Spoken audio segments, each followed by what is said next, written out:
We're looking at the weather, unusually heavy rain for this time of the year in parts of the country, especially if you live in Johannesburg. It does seem very late in the year, but maybe I can't remember what last year was like. Rain lashing Johannesburg, but it's KZN and also the Mbhashe Municipality in the Eastern Cape that's of particular concern. Meteorologist Mbavhalelo Maliage from the Weather Service joining us this morning, meteorologist and weather forecaster. Mbavhalelo, good morning to you. And so let's just talk about Johannesburg for a second. The rain we're getting in the Johannesburg-Gauteng area, is it unusual for this time of year? It feels unusual to me, but I've also got a very short memory.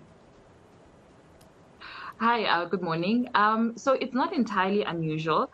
It's not the normal tropical rainfall that we would receive as you would in the beginning of the year, the warm rain that you'd get normally in January and February. This is more cold rainfall, and the system that's causing this rainfall is actually very common for this time of the year in April, May, and June, which are upper air troughs and cut-off lows. So it's not entirely out of the ordinary. And do you any idea how long it's going to last? So fortunately enough, with this specific system, it has begun to clear. Most of the rainfall was experienced yesterday. Today, we're only still seeing a bit of rainfall, mainly over the eastern parts of the country. KZN is still expecting some scatter showers and rainfall, and still an alert along the north coast of KZN for today. All right, let's talk about the unusually, or what I'm calling unusually heavy rain down in KZN. I imagine this could be a case like Johannesburg. It's actually not that unusual because of this weather pattern, because people are concerned, quite rightly, off the back of that flooding back in 2022, that it could get as bad as that. I don't imagine that's the case. So no, fortunately enough, it isn't a case that was that is similar to the 2022 floods. It's not a similar case. This system has moved out quite quickly. We are still a bit concerned. Some of the rainfall amounts have made us still keep the alert in for today.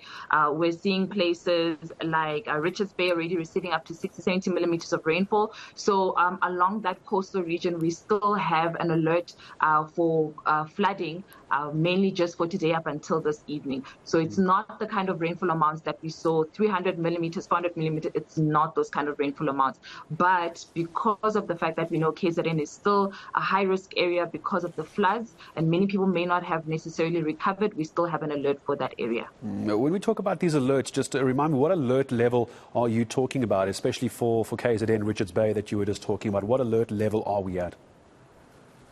So for this one, it's a level 2, which is, it's still a high likelihood, but the impacts are minor, just some disruption here and there. So it's not extensive impact, it's not significant impact, it's just mainly minor impacts. It's a minor impact. It's good news, of course. And I want to just end off, because we've spoken about Johannesburg, now KZN, which was our big focus for today. I also mentioned the Eastern Cape as well. I'm seeing some concerns about heavy rain down there. Again, is it unusual, not unusual? And what's the forecast there? Just want to put everyone's mind at ease in the Eastern Cape as well.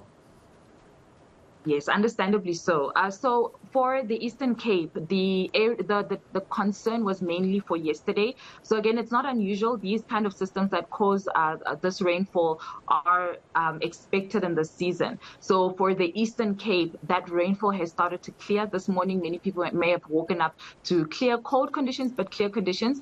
And so the alert for the Eastern Cape is no longer valid. So our main concern is mainly the KZN coastal regions. See, it's good news. I told everyone it's going to be good news when I talked to you just after 8 o'clock this morning, and you delivered stellarly as well, and I appreciate your time. So good news for KZN. A little bit of an alert still in place. Please be careful. Doesn't mean you can start crossing low-lying rivers. It's especially a concern down in KZN. But my thanks to South African Weather Services and Mbavhalelo Maliage joining us this morning, both a meteorologist and a weather forecaster as well. So it's good news. Eastern Cape especially. Johannesburg, it's just a cold last snap of rain in the Johannesburg-Gauteng area, but still very much a concern. Alert level 2 for KZN today. So it doesn't mean we're all good to go. It just means it's not as worrying as it was this time yesterday. But we'll keep a close eye on that weather for you, of course, throughout the day.